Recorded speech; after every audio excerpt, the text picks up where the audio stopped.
The autumn wind swept across the dusty platform of Cottonwood Station, tugging at Mei-Lin Chen's carefully pinned hair as she descended from the train. Her hands trembled as she clutched a worn leather valise containing everything she owned, a valise, few changes of clothes, her mother's jade pendant, and the letters from Warren Caldwell that had brought her across an ocean and a continent to this remote corner of Arizona territory. Before we jump back in, tell us where you're tuning in from, and if this story touches you, make sure you're subscribed, because tomorrow I've saved something extra special for you. The year was 1885, and Mei-Lin was 22 years old, the daughter of a Chinese merchant and an American missionary who had both perished in a typhoon 3 years earlier, leaving her with nothing but her education and determination to forge a new life in a foreign land. The station was little more than a wooden platform with a small office attached, the vast expanse of sagebrush and distant mesas stretching endlessly beyond. Mei-Lin smoothed the wrinkles from her blue traveling dress, her finest garment saved for this moment when she would finally meet her future husband. 6 months of correspondence had led to this day.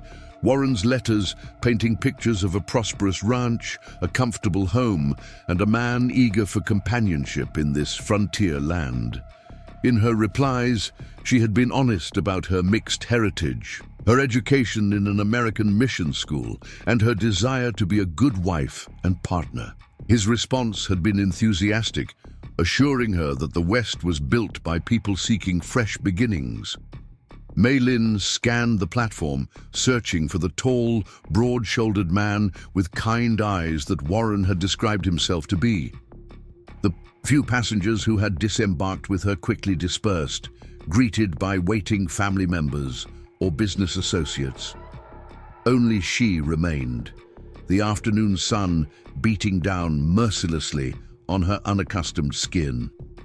A bead of sweat trickled down her spine as she waited, fighting the growing unease that something was wrong. After an hour, when the station master began locking up for the day, she approached him timidly.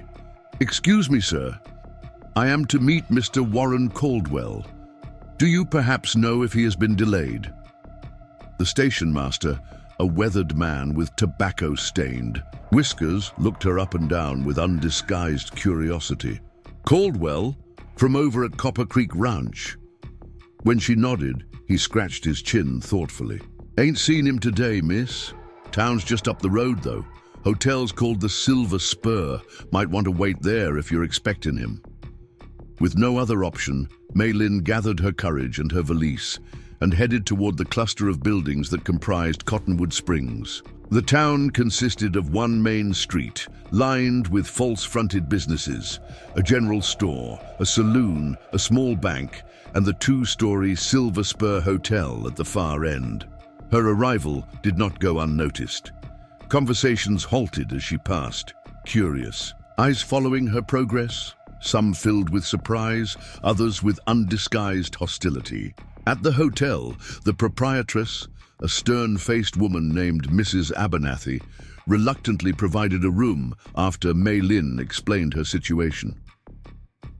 "Caldwell's expected in town tomorrow for supplies," the woman informed her with a sniff. "You can wait, but it'll be 50 cents a night in advance." That evening, alone in her sparse room with its narrow bed and washstand, Mei-Lin read Warren's letters once more by lamplight, seeking reassurance in his written promises. Sleep came fitfully, her dreams filled with her mother's voice warning her of the folly of trusting in words alone. Morning brought no relief to her anxiety. She dressed carefully in her second-best dress, a modest grey garment with subtle embroidery at the collar that she had stitched herself. After a breakfast of strong coffee and dry toast in the hotel's nearly empty dining room, Mei-Lin stationed herself on the hotel's porch, watching the street for any sign of her intended husband. The hours crept by with excruciating slowness, marked only by the curious glances of passers-by and the occasional openly hostile stare. It was mid-afternoon when a dust cloud appeared at the edge of town, heralding the arrival of several riders. Mei-Lin straightened, heart pounding painfully. Against her ribs as they drew closer, 3 men on horseback, followed by a wagon. The lead rider, a stocky man with a sun-reddened face beneath a cream-colored Stetson, reined his horse to a stop in front of the general store. As he dismounted, Mei-Lin gathered her courage and approached, recognizing his description from the letters. "Mr. Caldwell?" Her voice emerged smaller than intended, almost lost in the sounds of the busy street. The man turned, surprise registering on his features before they settled into a frown. "You must be." He hesitated, eyes darting to the curious onlookers gathering nearby. "Mei-Lin Chen," she supplied, extending her hand as she had been. Taught was proper. "I arrived yesterday. I hope my letter reached you about my day of arrival." Warren Caldwell didn't take her offered hand. Instead, he removed his hat, revealing thinning hair plastered to his scalp with sweat. "Miss Chen." His voice had none of the warmth she had imagined while reading his letters. "I received your photograph only last week.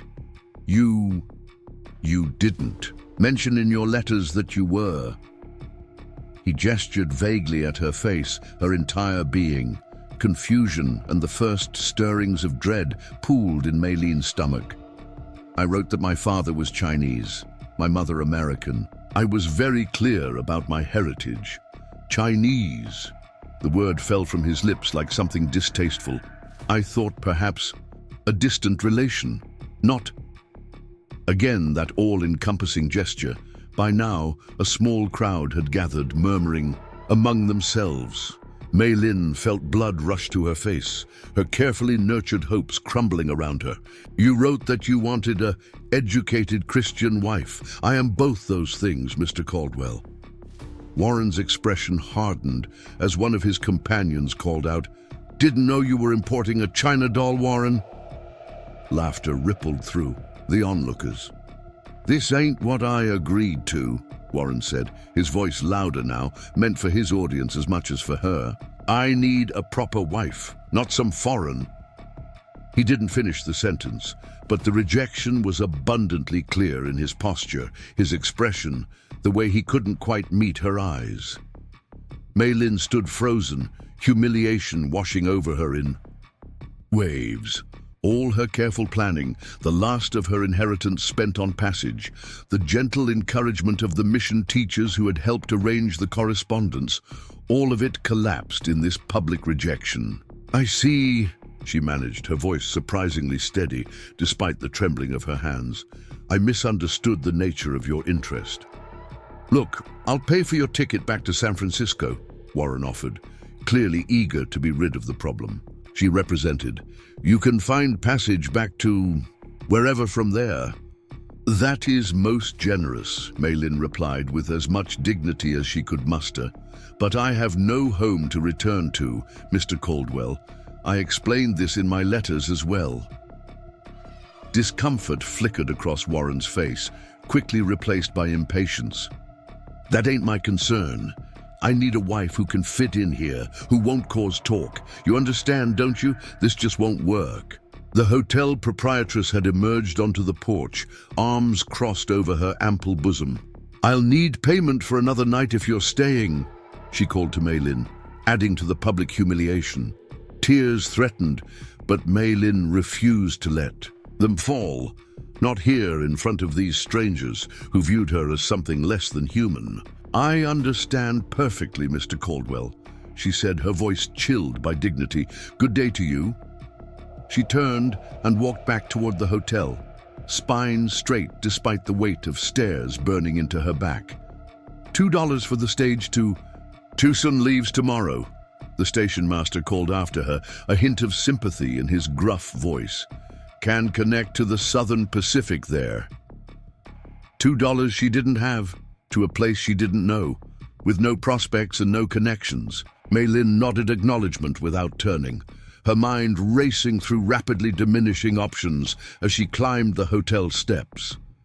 Behind her, She heard Warren's uncomfortable laugh as he rejoined his companions, her humiliation already becoming an anecdote to share over whiskey at the saloon. Inside her rented room, Mei-Lin finally allowed the tears to come, silent streams that coursed down her cheeks as she sat rigidly on the edge of the narrow bed.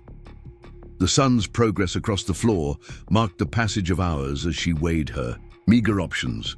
Her funds would cover perhaps one more night at the hotel, but not the stage fare. She could sell her mother's jade pendant, the last connection to her family, but in this remote outpost, who would purchase it for anything approaching its true value? A knock at her door startled her from these desperate calculations. Hastily, wiping away tears, she composed herself before opening it to find Mrs. Abernathy, her expression unreadable. "There's a gentleman asking for you downstairs," the proprietress informed her. "Not Caldwell. Says his name is Gabriel Nighthorse." The name meant nothing to Mei-Lin. "I do not know any Mr. Nighthorse." "Well, he knows about you."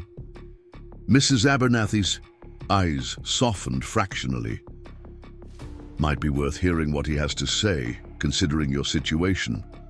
With no better alternative, Mei-Lin smoothed her hair, straightened her collar, and followed Mrs. Abernathy down to the small parlor off the hotel lobby.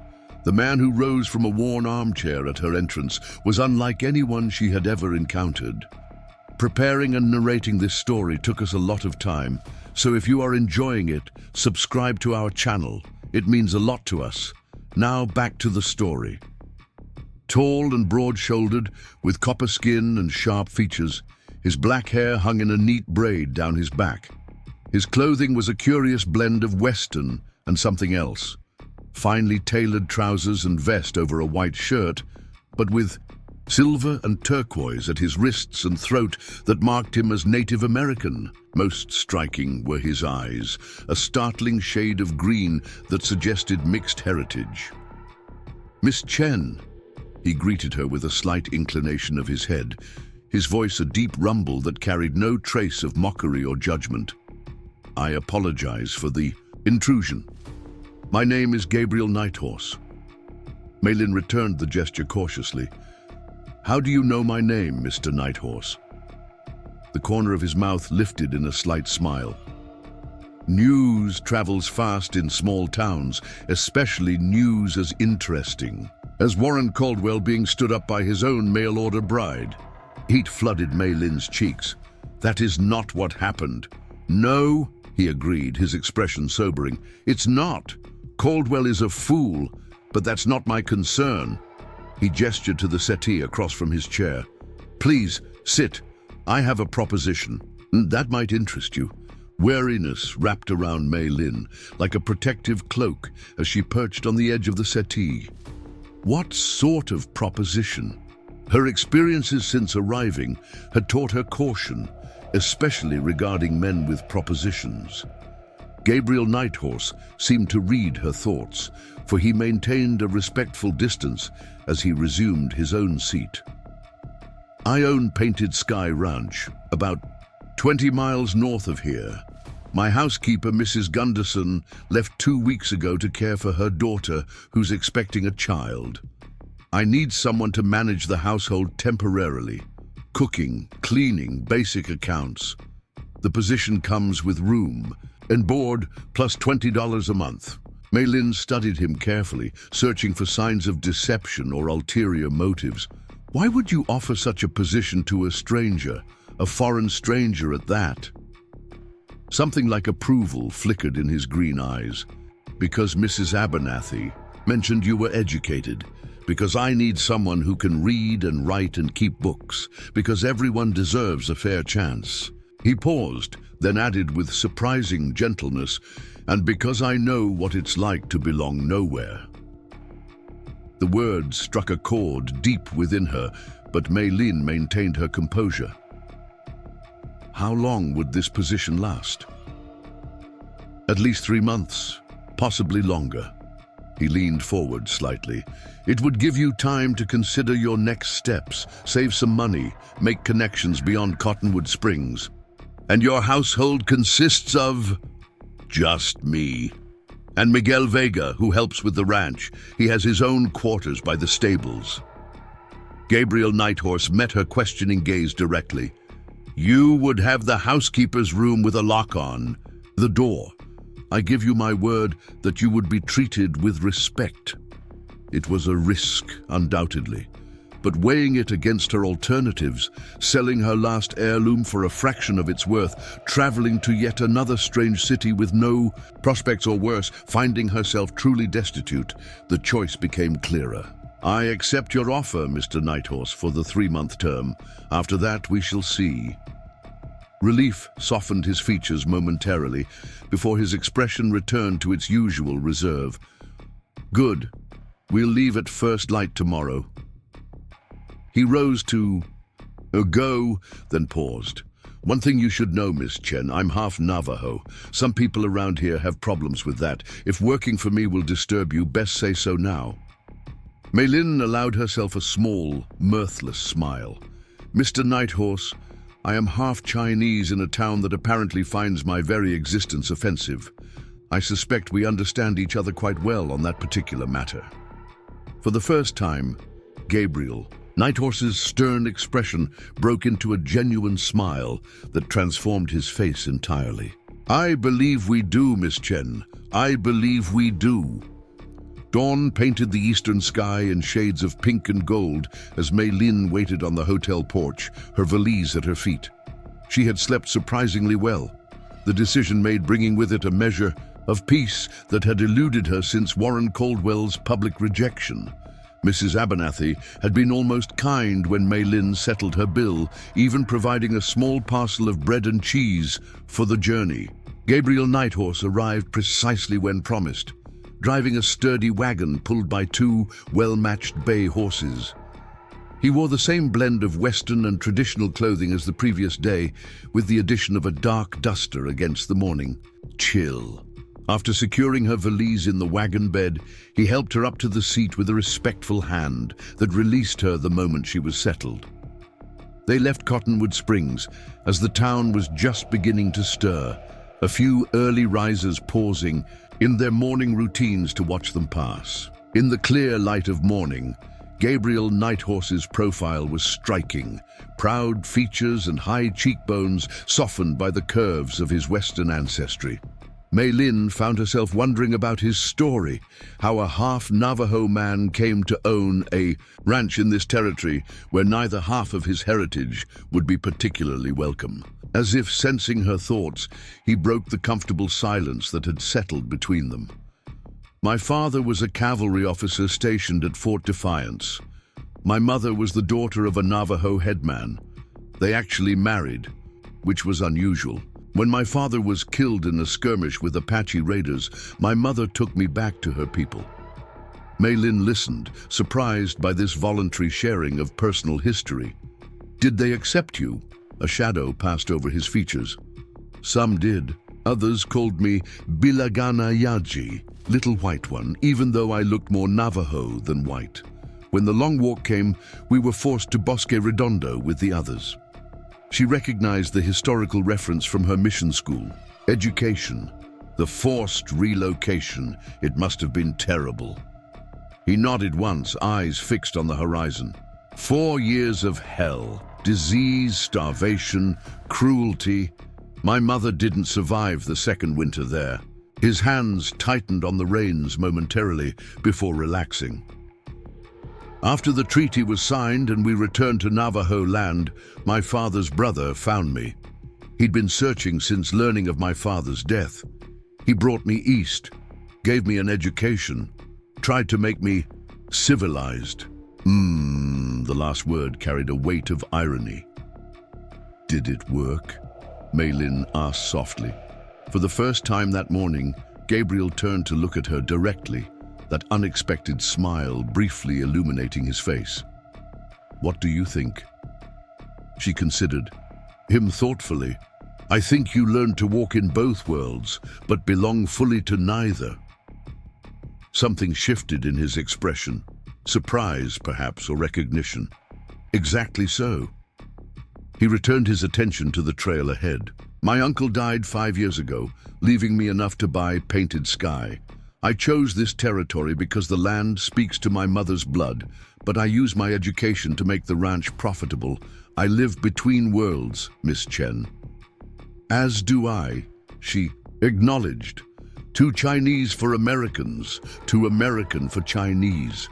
The miles passed as they spoke, learning each other's histories. Mei-Lin told him of her missionary father, who had scandalized his colleagues by falling in love with the daughter of a Chinese merchant he had hoped to convert, of growing up caught between two cultures, of the typhoon that had claimed both her parents, leaving her at the mercy of distant relations until the mission school took her in.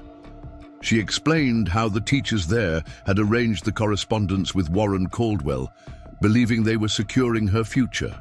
They meant well, she concluded, gazing out at the vast landscape that was so unlike anything she had known before.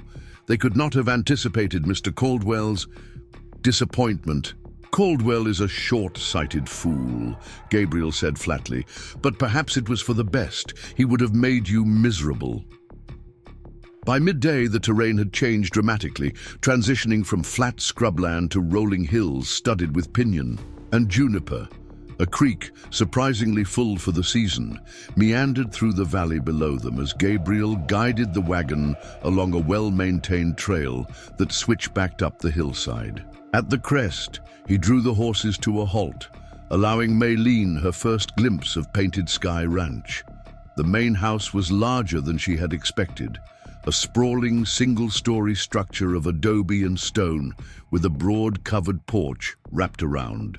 Two sides, several outbuildings, a barn, stables, what appeared to be a bunkhouse and various sheds, formed a rough square with a central courtyard area.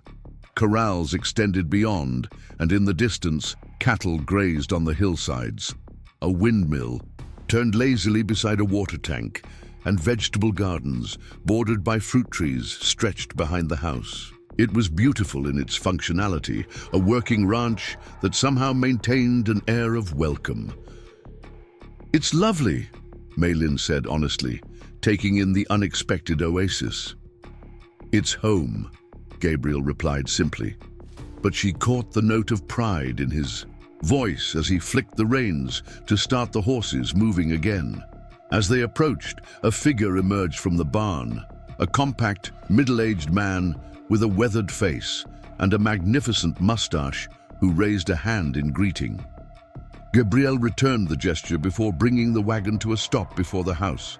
"Miguel Vega," he explained as he set the brake. "He's been with me since I bought the place, knows more about cattle than any man alive and refuses to admit it." There was clear affection in his tone. He's loyal, hard-working, and speaks his mind whether you want to hear it or not. I trust him with my life. The man in question approached as Gabriel helped Mei-Lin down from the wagon. Up close, she could see the lines of humor around his eyes and mouth, and the assessing intelligence in his gaze as it moved from Gabriel to her and back again. "Miguel, this is Miss Mei-Lin Chen. She'll be taking over Mrs. Gunderson's duties for at least the next 3 months. Miss Chen, Miguel Vega." Miguel removed his hat, revealing salt and pepper hair cut short, and offered a nod that managed to be both respectful and wary. "Miss Chen, welcome to Painted Sky." "Thank you, Mr. Vega. I look forward to working with you." Mei-Lin returned the greeting with a slight bow, a habit from her childhood that emerged in moments of uncertainty. Miguel's eyebrows rose slightly, but he merely said, "We were beginning to think the coyotes would inherit the kitchen if someone didn't come soon.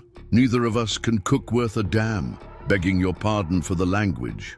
His accent held traces of Mexico, but his English was impeccable.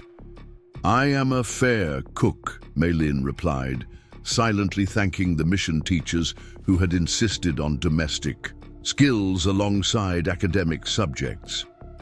"Though I may need guidance on local ingredients." "Mrs. Gunderson left her recipe book," Gabriel said, retrieving Mei-Lin's valise from the wagon, "and the garden is still producing well." Miguel watched this exchange with evident curiosity. "I'll see to the horses, Jefe," he said to Gabriel. "You show the lady around." He fixed Mei-Lin with a direct look. "Dinner at 6? She nodded, recognizing this as both question and subtle challenge. "I shall ensure it is ready promptly at 6, Mr. Vega." His mustache twitched in what might have been the beginning of a smile. "Miguel, please. Only the tax collector is Mr. Vega." With that, he led the horses and wagon toward the barn, leaving Mei-Lin alone with her new employer. Gabriel Nighthorse's tour of the house was efficient and thorough. The main living area was an open space with a large stone fireplace, comfortable but simple furnishings, and bookshelves that immediately caught Mei-Lin's attention with their surprisingly varied collection. A dining room with a table that could seat 8 connected to a spacious kitchen equipped with a modern cast-iron stove, ample work surfaces, and a well-stocked pantry. A hallway led to 3 bedrooms, Gabriel's at the far end, a guest room in the middle, and what would be her room. Nearest the kitchen, Mrs. Gunderson's quarters, Gabriel explained as he showed her into a surprisingly pleasant room with whitewashed walls, a comfortable-looking bed, a small writing desk, and a window that overlooked the garden. "There's a key in the drawer if you wish to use it." He set her valise on a chest at the foot of the bed. "The bathing room is through there." He indicated a door she had assumed was a closet. "We have running water. Hot on Saturday nights when we fire the boiler, cold the rest of the week." Such luxury was unexpected, and Mei-Lin couldn't hide her surprise. "This is most comfortable." "Mrs. Gunderson insisted on certain amenities," Gabriel explained with a hint of amusement. "She threatened to quit unless I installed proper plumbing. Said she wasn't hauling water at her age." "She sounds formidable." "Terrifying," he agreed, but with obvious affection. "She'll be back eventually, I expect. Until then, the house is in your hands." He moved toward the door. "I'll leave you to settle in. Your duties officially begin tomorrow, but if you could manage dinner tonight, we'd be grateful. Otherwise, it's beans from a can again." Mei-Lin found herself smiling at his obvious dismay. "I would be pleased to prepare dinner, Mr. Nighthorse." "Gabriel," he corrected gently, "if we're to live under the same roof, formality seems excessive." The invitation to use his given name surprised her, but she inclined her head in acknowledgement. "Very well. Gabriel." The name felt strange on her tongue, intimate in a way that wasn't entirely comfortable, yet not unwelcome either. Left alone, Mei-Lin unpacked her few belongings, arranging them carefully in the chest and on the small dressing table. Her mother's jade pendant she placed reverently in the drawer of the writing desk, relieved beyond measure that she hadn't been forced to sell it. After changing into a simpler dress more suited to kitchen work, she made her way to the kitchen to assess supplies and begin preparing dinner. Mrs. Gunderson's recipe book proved a treasure trove. Clear, detailed instructions for everything from basic bread to elaborate holiday meals, with notes about individual preferences. Mr. N dislikes turnips but won't say so, and Miguel claims to hate cinnamon but emptied the cookie jar anyway. Armed with this insider knowledge and the well-stocked pantry, Mei-Lin set about creating a simple but satisfying meal of roast chicken, potatoes, and fresh vegetables from the garden, with a spiced apple cake for dessert. As she worked, the kitchen and its rhythms gradually became familiar. The afternoon sunlight streamed through windows that faced west, warming the room and illuminating the worn but well-cared-for surfaces. From time to time, she caught glimpses of activity in the yard. Gabriel and Miguel moving between buildings, leading horses, carrying equipment. The domestic routine felt unexpectedly right, as if her hands remembered skills she hadn't known she possessed. Precisely at 6, as the aroma of roasting chicken filled the house, both men appeared at the kitchen door, having clearly made efforts to clean up after the day's work. Miguel's hair was damp from washing, and Gabriel had changed into a fresh shirt. Both regarded the set table and the dishes she was arranging with expressions of undisguised anticipation. "Smells like heaven," Miguel declared, removing his hat and hanging it on a peg by the door. "Mrs. Gunderson would approve, and she doesn't approve of much." Gabriel merely nodded, but the warmth in his green eyes conveyed appreciation more eloquently than words as he took his seat at the head of the table. Mei-Lin served them before taking her own place, uncertain of the household's customs regarding meals. "You'll join us," Gabriel said, recognizing her hesitation. It was not a question. "Mrs. Gunderson always ate with us," Miguel explained, already reaching for a piece of chicken. "Said she wasn't going to waste time serving and clearing when we were all perfectly capable of passing dishes." The meal passed pleasantly, conversation flowing more easily than Mei-Lin had anticipated. Miguel was a natural storyteller, regaling them with tales of the local countryside and its inhabitants that managed to be informative without ever straying into gossip. Gabriel spoke less, but listened intently, occasionally adding a detail or gentle correction. Neither man treated her as a servant, including her in the discussion and seeking her opinions on various matters. When the apple cake was met with extravagant praise from Miguel and a quiet excellent from Gabriel, Mei-Lin felt a flush of pride that had nothing to do with the compliments and everything to do with the sense of contributing something valuable to this unexpected household. Later, as she prepared for bed in her comfortable room with its key unused in the drawer, Mei-Lin reflected on the strange turn her fortunes had taken. Yesterday, she had faced humiliation and uncertain prospects. Today, she had shelter, purpose, and the beginnings of respect. It was not the life she had journeyed so far to claim, but perhaps, just perhaps, it might offer something she hadn't known to seek. Sleep came easily that night, deep and dreamless.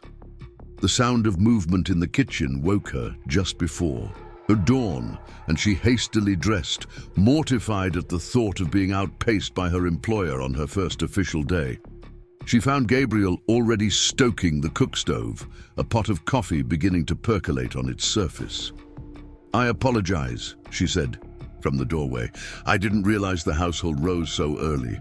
Gabriel glanced up, seemingly unsurprised by her appearance. "Ranch work starts at dawn," he replied without censure, "but your duties don't include breakfast this early. I've managed my own morning coffee for years." Relief mingled with determination. As Mei-Lin entered the kitchen fully, "Nevertheless, I am awake now. Please allow me." She gestured toward the stove. After a moment's consideration, Gabriel inclined his head and stepped aside. "Thank you. There's bread from yesterday, and eggs in the cold box." As Mei-Lin set about preparing a simple breakfast, Gabriel moved to the back door, pausing with his hand on the latch. "Miss Chen, Mei-Lin," he corrected himself. "You should know that we'll have visitors today. The Caldwell brothers often ride out when they're in town for supplies. News of your presence has undoubtedly reached them." The mixing spoon in Mei-Lin's hand stilled. "Warren Caldwell will come here where I am employed." "He might, or his brother Emmett, or both." Gabriel's expression hardened slightly. "You're under my roof and my protection. Remember that." With that, he was gone, the door closing quietly behind him. Mei-Lin stood frozen for a long moment, the sizzle of butter in the warming pan finally recalling her to her task. As she scrambled eggs and sliced bread, her mind raced with possible scenarios. Would Warren Caldwell create a scene, demand she leave? What did Gabriel mean by protection? By the time Miguel appeared, yawning and rumpled, she had composed herself enough to serve breakfast with outward calm. Neither man lingered over the meal, both eager to begin the day's work, but Miguel paused at the door to inform her that he would give her a proper tour of the outbuildings later. "So you know where everything is, since you're running the place. Now." Left alone, Mei-Lin turned her attention to the house itself. Mrs. Gunderson had clearly been a meticulous housekeeper, For although a fine layer of dust had accumulated in her absence, the house was fundamentally clean and well organized. Still, there was laundry to be done, floors to sweep, and supplies to inventory. Mei-Lin threw herself into these tasks with vigor, finding unexpected satisfaction in bringing order to the already orderly household. It was mid-afternoon when the sound of approaching horses drew her to the front window. 3 riders approached from the direction of town, their postures suggesting confidence bordering on arrogance. With a sinking sensation, Mei-Lin recognized Warren Caldwell in the lead, flanked by a younger man with similar features and a 3rd rider she didn't know. They reined to a stop in the yard just as Gabriel emerged from the barn. Miguel, a step behind him. Though she couldn't hear the exchange, the body language was clear enough. Warren gesturing emphatically, Gabriel standing firm, his arms crossed over his chest. The confrontation continued for several minutes before Warren jabbed a finger toward the house, clearly making some demand concerning her. Gabriel's response, though inaudible, was evidently negative, for Warren's face flushed red even from this distance. The tension ratcheted higher as the 3rd man swung down from his horse, hand dropping to rest meaningfully on the gun at his hip. Miguel moved almost imperceptibly, positioning himself to cover Gabriel's flank. For one terrible moment, Mei-Lin thought violence was inevitable. Then, unexpectedly, Warren Caldwell raised both hands in a gesture of grudging concession. More words were exchanged before the riders remounted and departed, Warren casting one last glance toward the house as they rode away. Only when they had disappeared from view did Gabriel's posture relax slightly. He exchanged words with Miguel before turning toward the house. Mei-Lin hastily retreated from the window, heart pounding, and busied herself with dinner preparations. She was chopping vegetables when Gabriel entered the kitchen, his expression unreadable. "You saw," he said simply, not a question. She nodded, setting down the knife. "What did he want?" "To confirm you were here, to suggest it wasn't appropriate, to imply that I had dishonorable intentions." The last was said with a flash of anger that quickly subsided. "I informed him that your employment and residence here were entirely proper and none of his concern." "And he accepted that?" It seemed unlikely given the man's prior behavior. A hint of grim amusement touched Gabriel's lips. He accepted that pressing the matter would lead to consequences he wasn't prepared to face. He moved to the sink, washing trail dust from his hands. Warren Caldwell is a coward at heart. He makes threats from positions of advantage, but he's quick to back down when challenged directly. Mei-Lin considered this. The other men with him? His brother Emmett and their foreman, Luke Daniels. Gabriel dried his hands on a towel. Emmett's the real danger of the two. Volatile, mean-spirited. Daniels is just hired muscle. He turned to face her fully. "They won't trouble you here, Mei-Lin. I give you my word." Something in his tone, absolute certainty underscored by the promise of retribution should his word be broken, sent a shiver through her that wasn't entirely fear. "Thank you," she said simply. Gabriel nodded once, then glanced at the vegetables she'd been preparing. "Need help with anything?" The unexpected offer surprised her. "You cook?" "Badly," he admitted with that rare smile. "But I can chop vegetables without losing fingers." The casual domesticity of working side by side in the kitchen eased the tension that had gripped her since the visitor's arrival. Gabriel was methodical in his approach to the simple task, treating it with the same attention he apparently gave to more complex ranch operations. They spoke little, but the silence was companionable rather than strained. When Miguel joined them for dinner, he made no mention of the confrontation, instead regaling them with a convoluted tale about a particularly stubborn heifer that had escaped the south pasture 3 times in one day. "Smarter than most people, I know," he concluded with affectionate exasperation, "including present company. As the weeks passed, Mei-Lin's role at Painted Sky evolved beyond mere housekeeping. Gabriel discovered her talent for numbers when she reorganized his chaotic ledgers. He found her one evening surrounded by papers, her delicate fingers tracing columns of figures. "These accounts are incorrect," she said without preamble. "You've been undercharging for beef by nearly 10%. The first heavy snow came in November, blanketing Painted Sky in pristine white. Mei-Lin stood mesmerized on the porch until Gabriel placed a woolen shawl around her shoulders. "It suits you," he said softly, his breath forming clouds in the frigid air. His hand lingered briefly, warm against her back. Miguel fell ill with fever just before Thanksgiving. Mei-Lin tended him day and night, applying poultices her mother had taught her to make. When his fever broke, Gabriel found her asleep in the chair beside Miguel's bed. "You saved him," he whispered, gently carrying her to her own room. Warren Caldwell's men began rustling cattle from Painted Sky's north pasture. Gabriel returned from patrol with a bloody gash across his ribs. When Mei-Lin insisted on treating the wound, his eyes never left her face. "You should have stayed in China," he murmured deliriously. "I've never been to China," she corrected, her hands steady as she stitched. "Though sometimes I dream of it." Gabriel's fingers captured hers. "Dreams matter," he said. "My mother believed they showed our true path." The heat in his gaze made her breath catch. The Christmas gathering at Painted Sky brought neighboring ranchers who initially eyed Mei-Lin with suspicion. By evening's end, they were requesting her recipes and medical advice. Gabriel watched with quiet pride as she charmed even the most prejudiced among them. "You belong here," he told her later. A telegram arrived from Mrs. Gunderson announcing her permanent relocation to her daughter's home. "What will you do now?"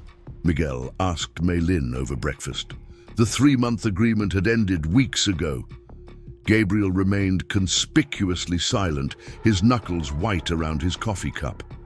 The Caldwell brothers' escalating harassment culminated in a midnight attack. Emmett Caldwell and 5 men descended on Painted Sky, torches blazing. Gabriel and Miguel met them with rifles while Mei-Lin loaded shotguns in the house. "She ain't worth dying for, Night Horse," Emmett shouted. A shot cracked through the darkness, striking Gabriel's shoulder. Mei-Lin ran from the house without, thinking, her own rifle raised. "Leave," she commanded. "This is my home." The unfamiliar authority in her voice and the unwavering aim of her weapon gave the attackers pause. Emmett Caldwell's trial brought the territory's prejudices into sharp relief. The prosecutor dismissed Mei-Lin's testimony as foreign interference, until the territorial judge, a surprisingly progressive Easterner, intervened. "This court recognizes all witnesses regardless of origin," he declared, fixing the prosecutor with a withering stare. Warren Caldwell approached Mei-Lin outside the courthouse. "I made a mistake," he admitted stiffly. "I'd like to rectify it. My offer of marriage stands." Gabriel materialized beside her, his hand possessive at her waist. "She's already spoken." "Therefore," he said with dangerous softness. Spring brought wildflowers and renewal to Painted Sky. Gabriel found Mei-Lin in the garden one evening, her hands buried in rich soil. "I've been thinking," he began awkwardly. "The housekeeper's quarters are too small." She looked up, confused. "For a family," he clarified, dropping to one knee. Their wedding blended traditions, Navajo blessings, Chinese tea ceremony, Christian vows. Miguel wept openly while stoically denying it. The territorial governor himself attended, charmed by the bride's intelligence and the groom's quiet dignity. "Love finds bridges where diplomacy builds walls," he remarked philosophically. Gabriel's hand trembled as he placed the jade pendant, now set in silver and turquoise, around Mei-Lin's neck. "My mother would have called you Hoju," he whispered. "Beauty and harmony." Mei-Lin's fingers traced the scar along his jaw. "Your mother would have called you son," she replied, "and so would mine." Years later, children played in Painted Sky's courtyard, faces reflecting both their heritages, voices raised in laughter. Travelers seeking acceptance found welcome at their table. Mei-Lin, now the region's most respected midwife, often treated patients in the small clinic Gabriel had built for her. "Did you ever regret it?" Gabriel asked on their 10th anniversary, "being rejected by Caldwell?" Mei-Lin leaned into his embrace, watching their children chase fireflies in the twilight. "How can I regret what led me here?" she answered. "Some doors must close before the right one opens." The Night Horse Trading Company became the territory's most successful enterprise, combining Gabriel's ranching knowledge with Mei-Lin's business acumen. Their reputation for fair dealing extended to both white settlers and native communities. "We bridge worlds" became their unofficial motto. When Arizona achieved statehood, Gabriel Nighthorse was appointed to the first state legislature, with Mei-Lin serving as his unofficial advisor. Their home became a gathering place for progressive thinkers and cultural exchange. "The future," Gabriel often said, "will be built by those who see value where others see difference." In her 7th decade, Mei-Lin stood beside her husband on the porch of Painted Sky, watching their grandchildren, some with her almond eyes, others with his copper skin, all with their shared determination. "We created something beautiful," she said, her hand finding his as naturally as breathing. Their story spread throughout the Southwest, a testament to the power of recognizing worth beyond appearance. Gabriel Nighthorse, the Half-Navajo rancher who built an empire from understanding. Mei-Lin Chen, the rejected bride who found her true value in being herself. Together, they redefined what it meant to belong. When asked the secret to their enduring partnership, Gabriel would simply smile and say, "I was fortunate enough to see what others were blind to." And Mei-Lin would add, her eyes twinkling, "And I was wise enough to recognize a man who saw me clearly when no one else did." Up next, you've got 2 more standout stories right on your screen. If this one hit the mark, you won't want to pass these up. Just click and check them out.